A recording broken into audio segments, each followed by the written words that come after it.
Hello and welcome to the Selfseeker channel. Today we have Shagun Gagneja here with us, and we're going to dive into her personal story and how she found Ayurveda. And I'm excited to say that she will be presenting at my upcoming conference using plants as medicine. Hello, Shagun. How are you today? Hi, Nikhil. I'm good. How are you? I'm doing great and super excited about having you join us. I've been waiting to interview you for a long time. So, I would like to request you to give us a bit of a brief introduction about who you are and what your journey has been until this moment. Yeah, who I am, I'm Shagun. I own Intuitive Goddess Wellness. I'm a mom of two. My youngest is 5 months old. Um, and yeah, I think I define myself as the role that I play, I guess, in my life. And this is where I am at this moment. Um, So, what do you do in your business? What are your offerings? So I'm a certified meditation teacher, a Reiki Master, a Henna healer, and an Ayurvedic practitioner as well. So I combine all of these modalities that I've gained through years. And I would love to nurture and empower individuals, especially women and moms, um, to be aligned to the balanced self, as we can say. I want to say authentic self, but I think that's very much done. So I love the fact that we can be balanced. Uh, Mhm. Life can take us like from here to there. They can pull us, they can push us. But even in that, um, the ebb and flow, if we can stay balanced, I think that is that achievement. And I aim to help people to achieve that moment of balance. I see. So, do you do that through talk therapy, or do you use plants in some way, or some sort of a medicine? How do you do that? For me, essential oils have been the foundation um, like for my journey into natural wellness, or if you want to call the journey to alternative side, I guess. Mm. So for me, they are very, very close to my heart. The potency of essential oils, herbs, they are very close to my heart as well. Mhm. Yeah, so definitely, those are my go-to how to help people at Yeah. any time. Yeah. You mentioned henna healing. From my Yes. understanding, henna is a plant, and we use it in India and probably other countries to color our hands and feet. Would that be right? Could you tell us a little more about henna? Because I think not a lot of us know about it. No. So yes, henna is a plant. It's a very bushy, herby plant. And the henna paste or the powder that is found is actually the entire plant crushed and powdered. So we get the fine powder, refined like powder form at the end, but it is a very bushy, herby plant to start with. The botanical name is Lawson intertia, yeah, so what henna is like, when you mix henna with a couple of other essential oils like clove, eucalyptus, tea tree, you marinate it with oil overnight, 24 hours or 48 hours, and the paste that actually is formed is then put into a cone, which you can use to artistically, put it on as a design and use it as a cone to draw henna tattoo, Mm. they call it. And I use it as henna healing, is one of my modalities. Yes. So how do you heal? Is it got to do with the design that you create, or the fact that it's touching your skin? What is the It's a healing? So it's mixture of all of the things. So Okay. henna as a plant is a very the qualities of that plant is cooling. It is earthing, as well as it has a quality to help. So what the composition that changes is it interacts with your skin. It is a chemical. It is a natural chemical, and then it oxidizes. So that's how you get the color of the yellow, then the brown, orange, then the brown and maroon. So over the days, it changes color. So and then when it wears off, it changes color. So you see that, and in the midst of 14 days, time of 14 days, you can actually see that the changes.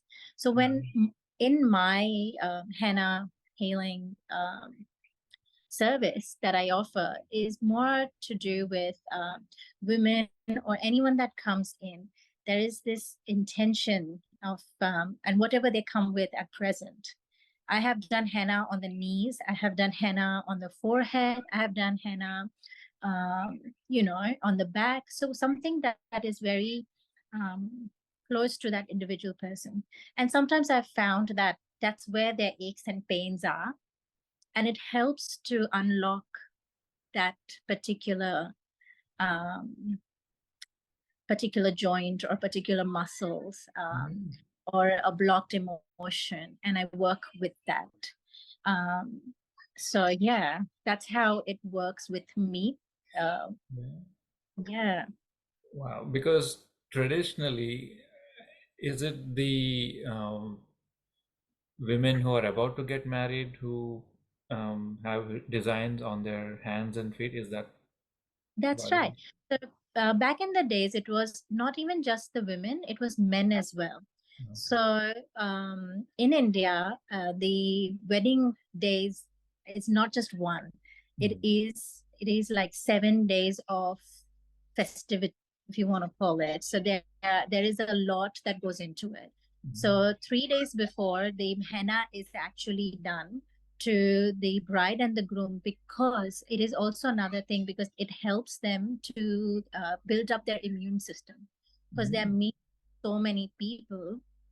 Henna was traditionally put on their arms and legs to help them to keep their immunity, respiratory organs, to keep their flow and build their immunity so they don't fall sick while meeting the entire family, extended family, village, and so on.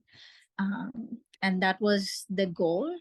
Currently, it is more the design, the more the pattern, the more the lavish. Like, yes, that it has become a whole day of celebration for that matter. Wow. I learned something new today. Thank you. That's amazing. I didn't know that henna has healing properties, but clearly it does. Okay, there's another plant used as medicine. So wonderful. Thank you. So I'm curious about your foray into Ayurveda. Like how long have you been thinking of getting into that, and what got you into it? I think the breaking point for me to even delve into alternative or complementary medicine, or plant medicine for that matter of fact, was in 2018, is when my father-in-law was diagnosed with cancer. And I was the one who actually was besides him from day one to day zero. So I think I had so much faith in the Western medicine and seeing his journey. And when his journey happened, I also got very sick. So I was going back and forth from hospital, getting my hormonals were changing. Infertility was at question. So it was all of these were happening. And my faith in Western medicine was just crippling. It was very hard for me to keep that faith with what was happening to me and to my father-in-law. And I think that's when it started. It's like, how can I help and support him in his journey? And how can I help myself as well. So that's when I found essential oils. And then I found Ayurveda, like, because Ayurveda is probably my root, my heritage. And I really became interested into it. I see. Wow. So just a slight diversion, but you said you use essential oils. Could you tell me a little bit about how you use them and how they helped you? What was the effect of use? At that point, Nikhil, my father had lymphoma cancer. Okay, so when I went into the rabbit hole of searching what that cancer means, because it was very new for me, I knew organ cancers, I knew blood cancers, I never knew what lymphoma was at that point. So it's a cancer of lymph nodes, right? Like and it spreads, it metastasizes, and all of that. So I came to know why this happens. So I went into a search of like what causes this. So the biggest cause of this was chemicals, pesticides, and a particular ingredient that is very widely known is it's called betaine, if I'm pronouncing it very correctly. What that particular chemical does is it is chemically processed under the laboratory, but it gives whatever fragrance you want it for a particular product. So for your perfume, for your air freshener, for your lemon citrus dishwashing liquid, you like, let's be honest, we know that there's no real lemon in it. We know that our air freshener is not made of apple juice. So that particular chemical was first highlighted on top of the list. And then I was like, no, I want to eliminate that from our environment first thing. So if I want to eliminate it, I need to introduce something to replace it, and hopefully with some ingredients that is not again harming us. So essential oils were something that was brought and presented to me as cleaning products. So I could make it. Okay. So the choice and onus was in my hands now, that what I'm using, what I'm putting into. So I started using, let's say, tea tree oil, lemon essential oil, putting vinegar in it, baking soda, used it as a spray to as a multi-purpose cleaner. So that in that regard, I started using them, and that's how I changed my household. So yeah, I can go on with essential oils forever. And you feel there has been a difference since you're using them? Absolutely. Like, I think there was a big dark cloud in our family. Like, we obviously having to hear news like that is obviously very confronting. Mhm. Um, but something, it changed. It Mhm. changed. I think we all started, um, A, to say yes to the change, and everybody contributed into making the product themselves, using it, and also starting to have a conversation between family members. It worked not just on a superficial level, it actually worked for all of us in a deeper emotional level. It Mhm. cleansed us in a way that we were able to put our differences aside and come together for what it was at that present moment. Mhm. Wow. Okay, very interesting. So, going back to Ayurveda, you've been studying that for a while now, and you just qualified, certified to practice Ayurveda. Is that correct? Yes, yes. So I have, because as being a mother, I took it at a very slow pace, and I think I enjoyed delving into each subject and each information more, giving it more time. So yes, it has been a long journey for me to come to this point, and I am very excited to share what I bring forward and what Ayurveda is in a way that I think we all can understand and implement it in our life. I hope. So I have a few questions about Ayurveda, but the first one I have is For someone who knows nothing about it, could you just describe it for us and maybe a little bit of history? Yeah. So Ayurveda is it stems from India. We can say thousands of years ago, it was imparted.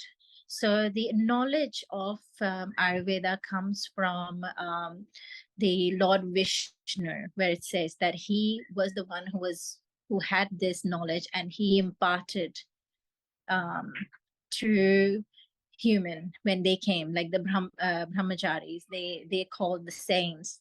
It was imparted in a way of songs, verses. Mm. So Sanskrit is the language of Ayurveda, and it comes in hymns. So before, there was no pen, paper, or writing on a rock or nothing like Mm. that.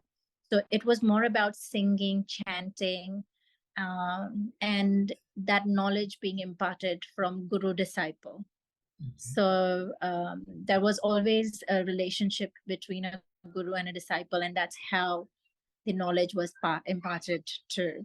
And I think at one point, Charaka and Sushruta, they both were the one who took upon themselves to then document those hymns.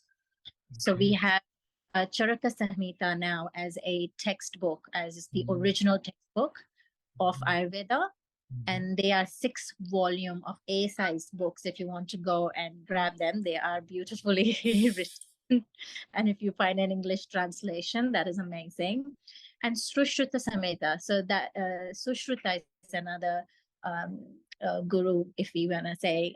He wrote another part of Ayurveda. So Ayurveda is, let's say, divided into two between Charaka and Sushruta, because Sushruta did a lot of writing into surgical, going into surgery of Ayurveda. Wow. And Charaka stayed with the knowledge of Ayurveda, the beach of Ayurveda. Mm. Wow, that's fascinating. So you said surgery, so does that mean there's a whole science to Ayurveda and like different branches within it?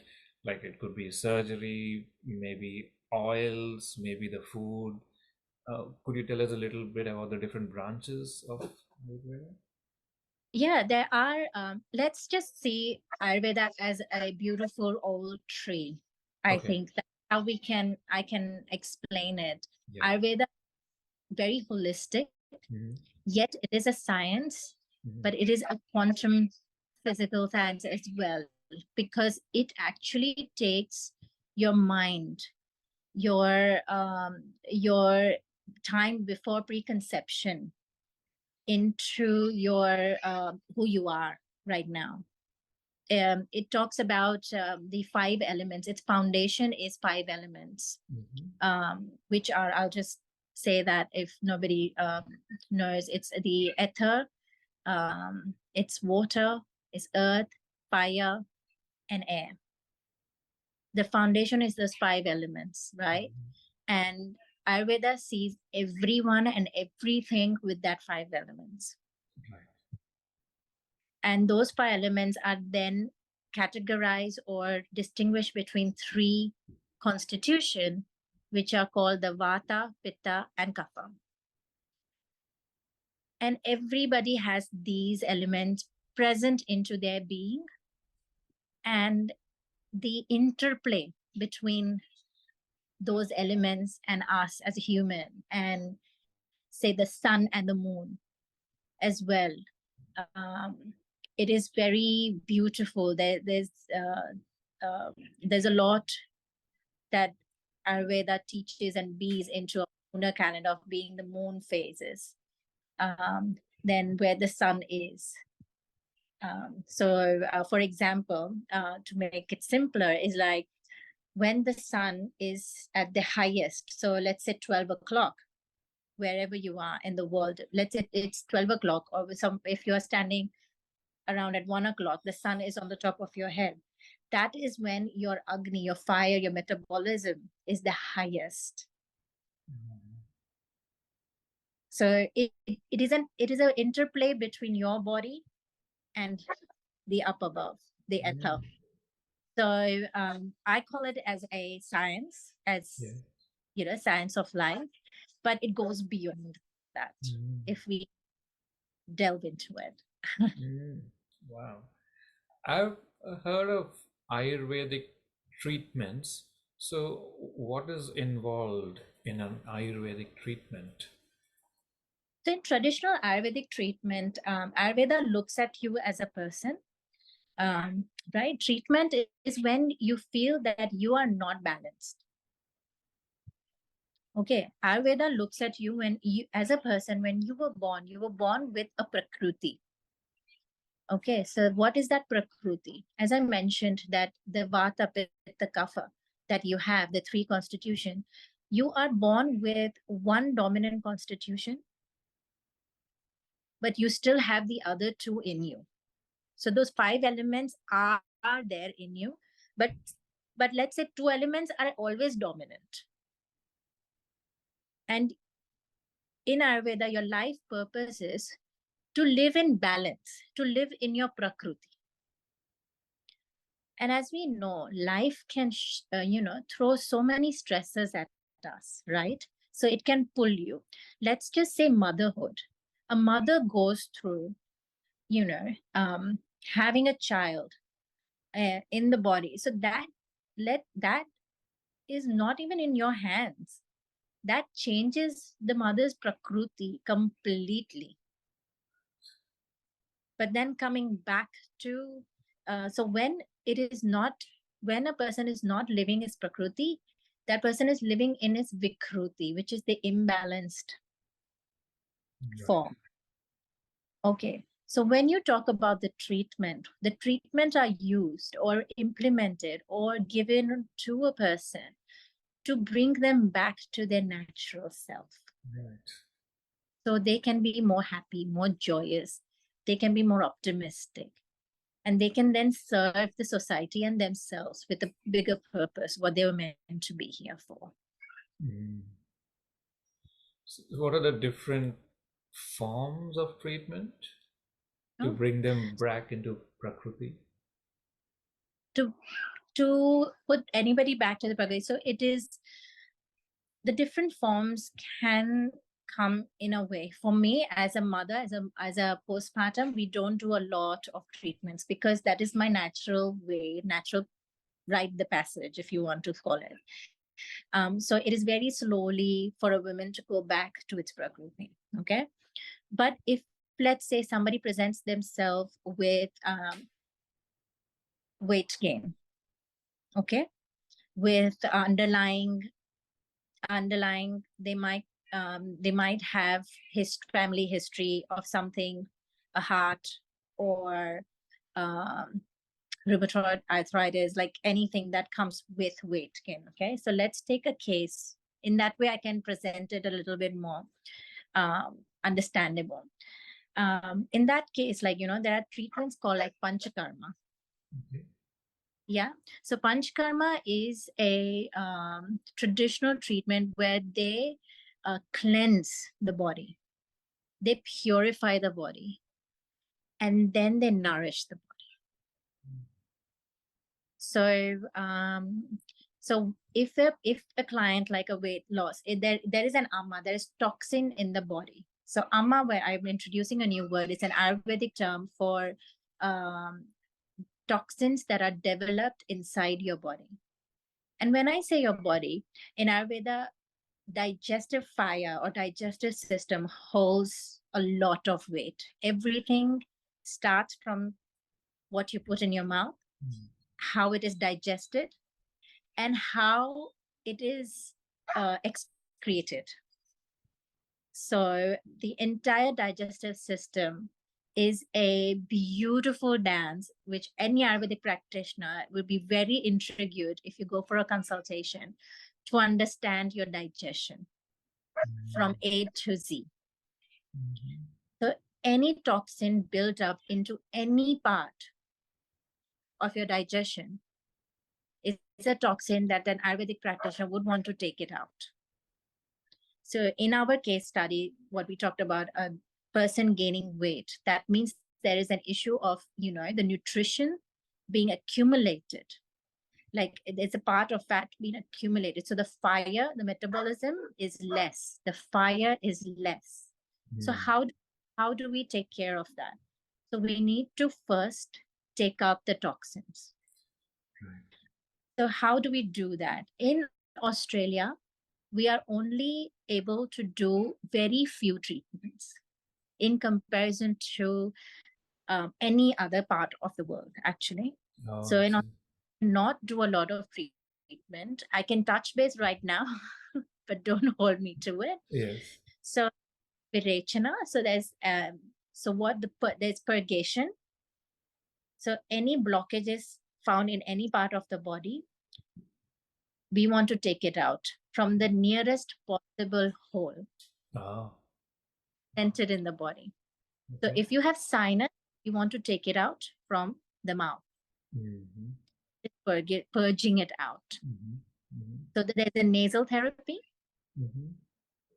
There is enema therapy. Oh, There is bloodletting.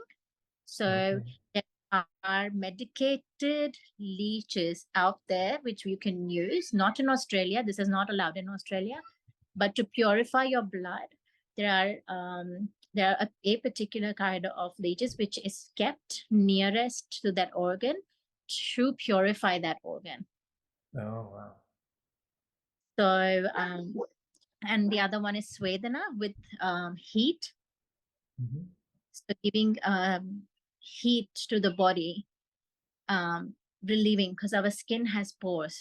The best way to get all the toxins out is the sauna, the Swedana, the sweating. Oh, And it could, or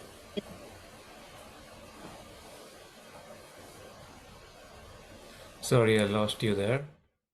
no, that's all right. Okay, yes. Can you hear me? Please, yes. Please repeat your last sentence. Yes. So the other one was the Swedana, which is Yes.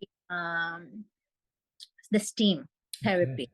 So it's local steam therapy, or it is the entire body steam therapy. Wow. I had a treatment couple of months ago where it was with an Ayurvedic practitioner who also used cannabis in her practice. And then there was a bit of steaming at the end. So it felt great after. Yeah. And with the treatment is also the intention. Okay. Any treatment that you do, what are your intention of your and the relationship between you and practitioner? Yeah. You can really work and harness that relationship, and you can really work to what you really need to get out of it. And there are other treatments also that prepares you for this panchakarma treatment. Okay. Shirodhara, Abhyanga, Katibasti. So these are other treatments that are given to an individual, but they are of stepping platforms for you to actually go to panchakarma, which is the purging, the enema, the nasal therapy. So because a person needs to be mentally, physically, emotionally, spiritually they're strong to actually go through panchakarma.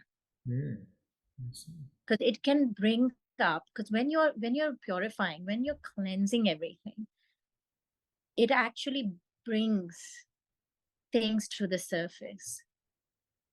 It brings unlocked memories, trauma. It brings a lot of other things, that limiting belief, if you want to say it now, that we call that.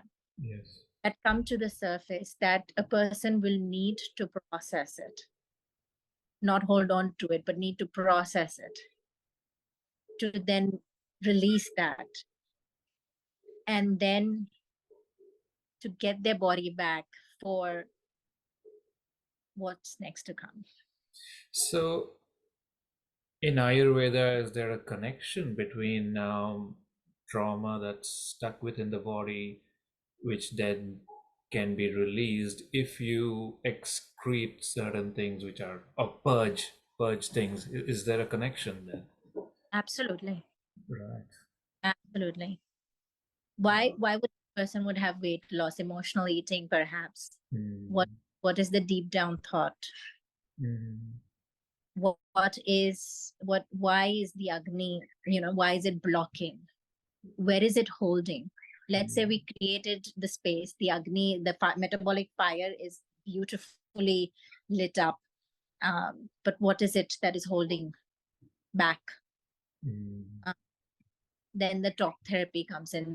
Then everything else that releases will give room for it to process it. Mm.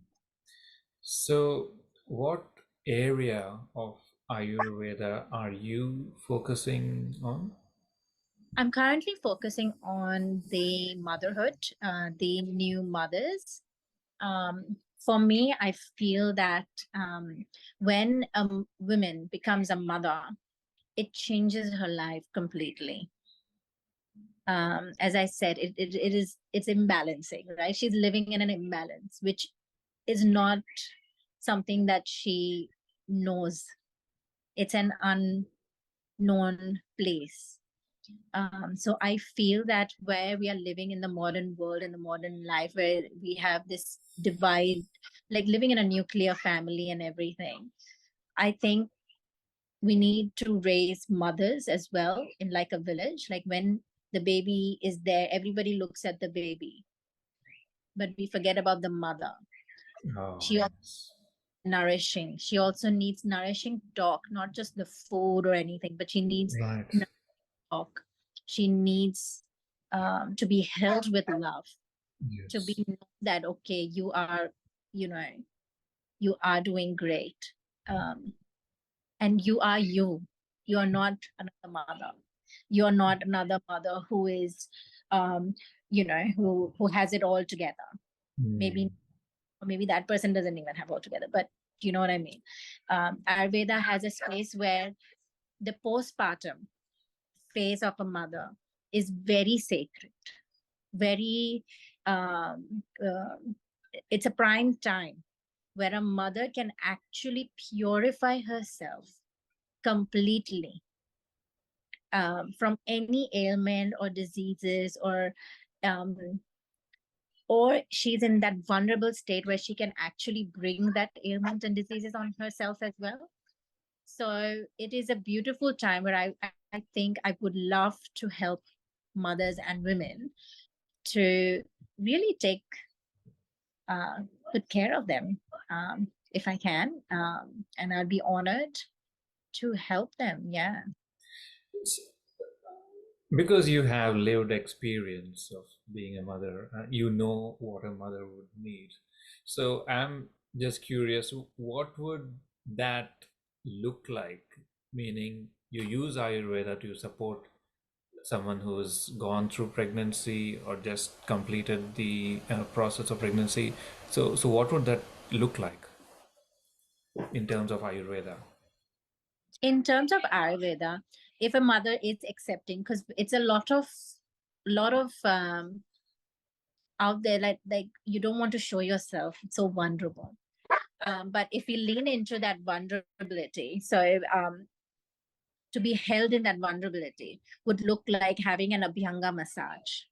Oh. You can't do like an entire body because of any scars or any going through all of that, just the leg massage. Wouldn't that be so beautiful for a new mother to just have this oiled up leg massage and given that beautiful swathe enough for the leg, like hot water, and helping her to, uh, look and feel a little bit beautiful, having a lepas and uptons on her face to make her feel loved, warmed, whatever that might be for her at that point. Because everything that we apply then goes back again to their constitution, who they are, and balancing that for them. Cooking them nourishing meals that Oh, yes. that helps with their breast milk, that helps them internally to help their vayu, the wind that has now replace the baby where it was.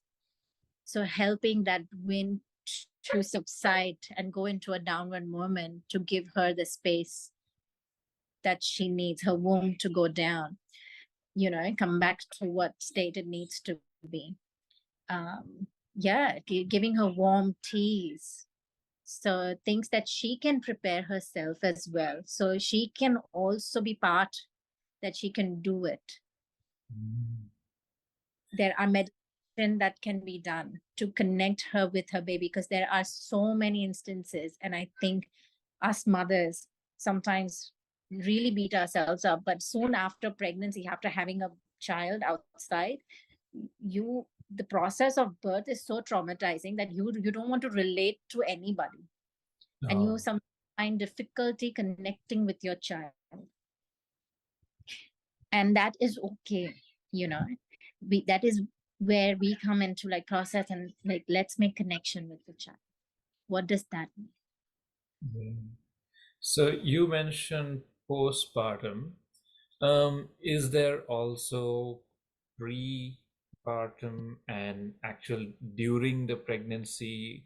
So are there like things that can be done in Ayurveda for those periods also?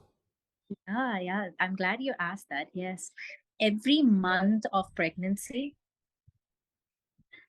is related to an element, to a planet, let's call it. And then every month is connected to a natural thing. So it can actually, so if we go into a prenatal journey, 9 months journey, you can really sit that month and help the child, the fetus, to connect with it, or the baby, and really harness that quality of that particular month. So let's say the third or fourth month is the highest for bone. They really built, like, you know, the limbs come out. The fifth, 6 months, you can actually see the limbs are there. The spine is created properly. So the asti, the bones are happening. In that part, the mom goes through, like, you know, if you interview anybody, the mom will have dreams of another life. Mom would have dreams of something that is not even, she's not seen or done, because bones hold life, like your lifetime memory. So your child is building that bone. So his or her life journey is being developed and built into those bones.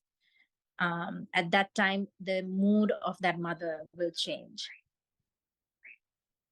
So what color you could lean on to help you and your baby, what songs or hymns you can listen to, you know, what you don't want to do when you're forming, the bones are forming. You don't want to draw, you don't want to be creative, or when you draw something, let's say a human figure, that impression will come to your son or your daughter. So you have to be like, you know, you don't want to do anything with the figures, let's say, at that particular point. You want to let it free fall it. So those kind of things, yes, definitely. To answer to your question, I can go deeper, but to answer your prenatal is another journey that a mother can take. So she gets connected with the baby, and the 5 elements. Is there a connection between the 9 months and the 9 planets? Yes. Wow. Okay. Never thought of that before. Yeah. Okay. The 9th is the month where all of the planets play their part. So when you say, you know, you don't want to really poke the bear, when, you know, like mother at Right. 9, you don't want to, because there's a 9 planets working all together within her. You really don't want to, you know, stress her out. You don't really want to bring anything up for her, because everything is now working. Mm. So yes. Wow. So why have you specifically chosen to focus on postpartum? Postpartum is where I feel currently we, with Western medicine or Western umbrella, if you want a system, I think we are falling apart. I Oh, think I'm failing. We are, as a society, we are also failing with postpartum okay. mothers. There is a high ratio of postpartum depression and anxiety within mothers, which is going underlined, not being touched, or not being coming up to the surface, and that is affecting the relationship between the child and the mother, and the child it's themselves. So when we are bringing up a child into this earth, we want that connection. We want them to be, who they want to be. And I feel, yes, that's my passion, to help those beautiful children and mothers connect with themselves. Yeah, And obviously, when you're helping the mother, you're helping the whole family, that's not so, just the yeah. child, because there's so much that lies on the shoulders of the mom at that point in time to keep everything moving and flowing, and she needs to be in the right flow. So I think you picked a great area to focus on. Good. Mm. That's great. Wonderful. Do you have any interesting case study that comes to mind that was helped with Ayurveda? That has helped with Ayurveda. Yeah, like if someone had a particular problem where they were not receiving help in any other form of treatment, but Ayurveda was able to help them in some way. Um, I could talk about my journey if that's Yeah, okay. sure, of course. Um, the others I don't have. Yeah, I could talk about me. With others, I don't think so. I have a permission to say anything at the moment. But Okay. Yeah. me, I was proclaimed to be infertile. They said that I had tumor in um, my brain. So in my pineal pituitary gland, sorry. Mm. They said I had PCOS. I had endometriosis, which is adenomyosis, which is an endometriosis, but inside the uterine wall. They said that I had a blocked fallopian tube. So practically, they just said that I cannot be pregnant. But I think when we went on this journey, um, we took a step back and said that, okay, you found this, thank you so much, but give us 13 months. And if we don't succeed, we will come back for IVF, or what that may be for us. If we don't want any children, then that might be that course for us. But Nikhil, like 5 months in this whole process, like, looking at the food, looking at myself, the massage, doing Abhyanga massage myself, um, harnessing on the essential oils that I'm talking about, keeping a daily regime of my food habits, meditation, yoga, keeping all of that, herbs. In 13 months, I had my baby boy in my hand, and natural, like I had vaginal birth. I had like, against everybody's wishes, like doctor's wishes, because they said I can't have vaginal birth. I would have to go to cesarean because of the surgery that I had. There's a lot there was in it that they said no, no, no, no, no, even after I fell pregnant. So to be able to do that, I think um, that is my success, like my journey that I can speak about, um, that helped Wow. me, like um, studies and knowledge, knowingly or consciously, let's say that. So you use the principles of Ayurveda to help yourself to fall pregnant and have the baby. And did you do that in Australia or did you go elsewhere for that? No, I did it here. I did not go through. So if you're going for preconception or anything, you don't go through any treatment that pushes you. Okay, so that like you who are wanting to go back to yourself, it is more about me working with the core levels, but not pushing it. So if you say about the treatments like panchakarma and everything, that is not possible for preconception mothers, particularly because that will be taking them to a point, like the extreme point, and then bringing them back to balance. So I think I started with just the daily regimes.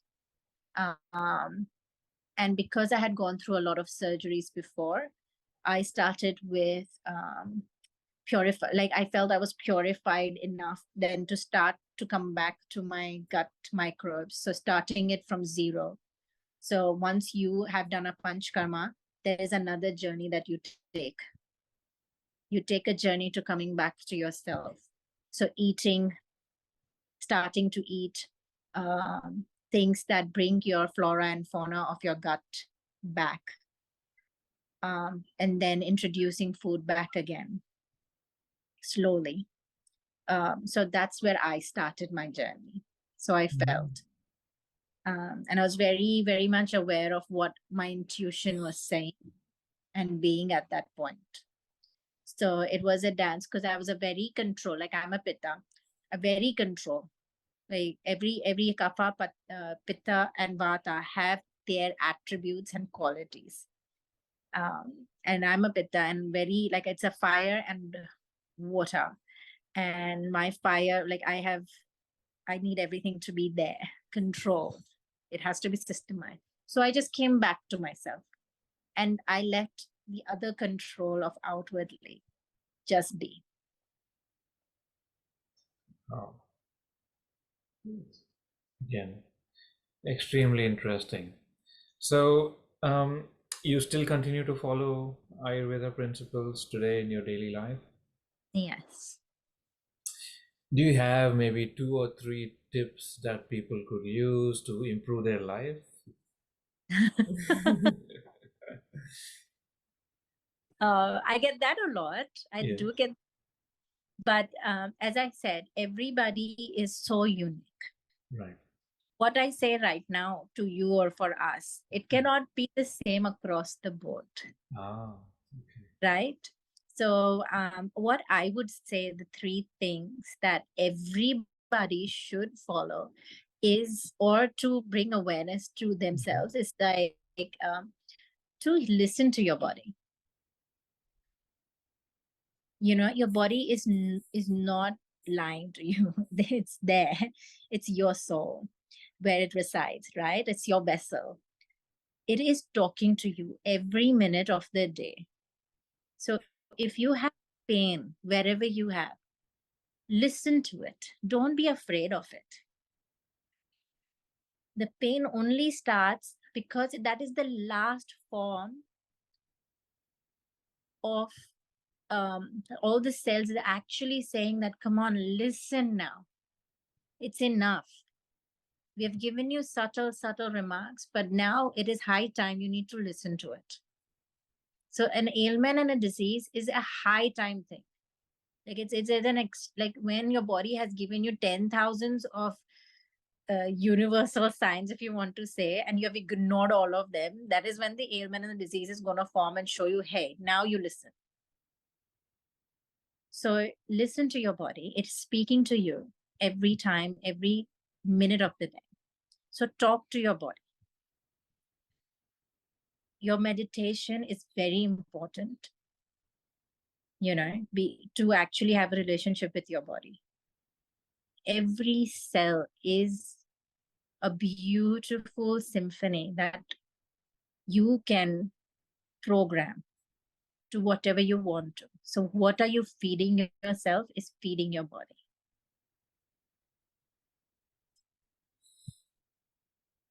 And the third thing I would love to say is drink warm water, or how can I say this? Don't have cold water. Okay. Cold water is harming anybody. Mhm. So having room temperature or warm water is the way to go. Um, that helps your digestion, whoever they are. So yeah, those are Wow. the impact, if I want to Thank say. you. Yes, okay. They seem easy enough to follow. Just got to be mindful of them. So, I just had one burning question.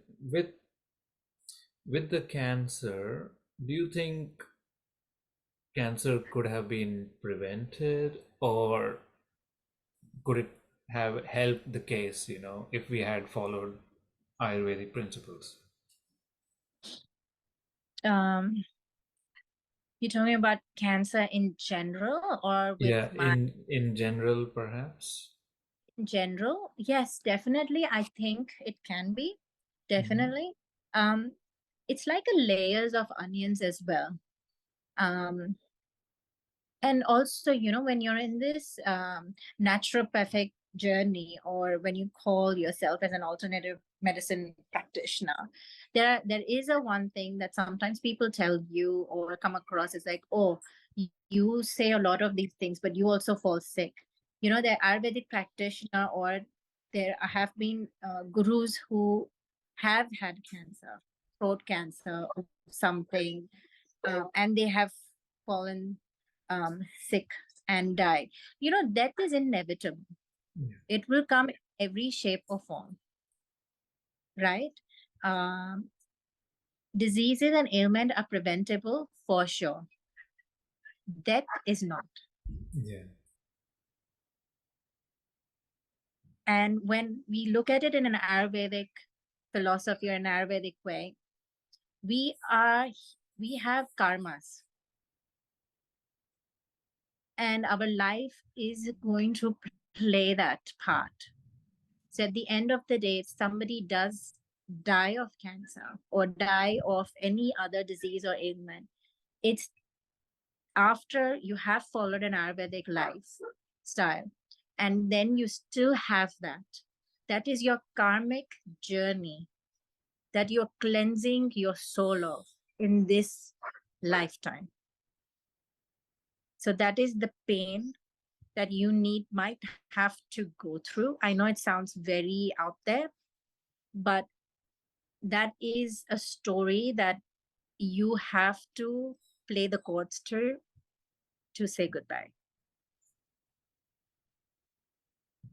or to have go on beyond the journey, because that is just the beginning as well. Maybe it's something we have chosen to experience for some reason. That's right. That makes sense. Super. That's very exciting. I mean, the whole thing is exciting, not just the karmic part of it. So, wow. I'm really looking forward to your talk at the conference. So, would you want to tell us basically what you're going to be presenting for us? I want to break down Ayurveda as in simpler way. So I'll definitely be talking about what is Ayurveda. I'll definitely be touching into the 5 elements and how they play a role into Vata, Pitta, and Kapha. I will be looking to put more information into the constitution of Vata, Pitta, and Kapha, who they are, how that is for a person. I'll have like a short quiz ready so we can do it together. I wanted it to be very interactive because it can get really boring if I just talk. So Great. I do want to let people who have been there to go with a notion of knowing themselves a little bit more than how they came or they presented that day. So yes, there'll be a tiny little quiz that they can do themselves. Obviously, if they want to work with themselves, they can definitely, join me in a consult later on. But there'll be a short quiz that they can do Then there'll be a cardiac rhythm, like, understanding Ayurvedic times and knowing that. So yes, so those are the things that I'll bring forward. I'll have a manual prepared for whoever is coming to my talk to take home, so they can read, because it's a lot of information, I think, sometimes for some people.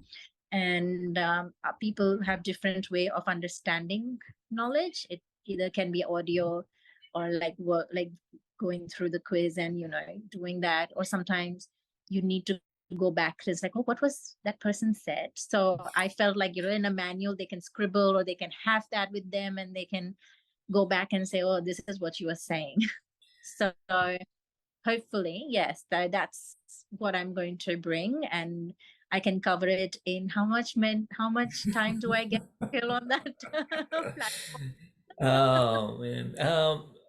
Look, I'm still balancing it out, but I think 60 or 90 minutes, we can work on it. Yes, we can take it easy so it's not overwhelming, but same time we want to offer value for the people who come, and they should feel informed by the end of it.